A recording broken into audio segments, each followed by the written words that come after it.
దైవ మర్మములు ఫిబ్రవరి 14. మేక వెంట్రుకలు, ఎరుపు రంగు వేసిన పొట్టేళ్ల తోళ్ళు, సముద్ర వత్సల తోళ్ళు. నిర్గమాకాండం 25:4-5. మేక వెంట్రుకలు మేకపోతు ఎత్తైన కొండ శిఖరముల మీద మేయుటకు అలవాటు పడినది. నిటారైన కొండలను చూచి ఎక్కుటకు అది వెనుక తీయదు.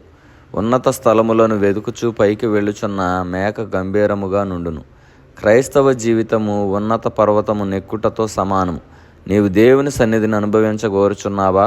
నీవు దేవుని మహిమపరచగోరుచున్నావా? అట్లయినచో కష్టములనేది పర్వతములను ఎదుర్కొన్నప్పుడు నిరుత్సాహపడి వెనుకకు తిరగకుండా వలెను. ఎరుపు రంగు వేసిన పొట్టేళ్లతోలు గుడారమునంతటినీ కప్పెను. ఇది పాపములన్నిటినీ కప్పగలిగిన యేసు ప్రభు రక్తమును సూచించుచున్నది. సముద్ర వత్సల తోళ్ళు కూడా గుడారమునంతటిని కప్పెను. నీటి కుక్క సముద్ర వత్సల తన పిల్లలను అధిక జాగ్రత్తతో కాయును. ఎల్లప్పుడూ మెలకువగా నుండి ఏ ఇతర జంతువు తన పిల్లలకు హాని చేయకుండా కాపాడును.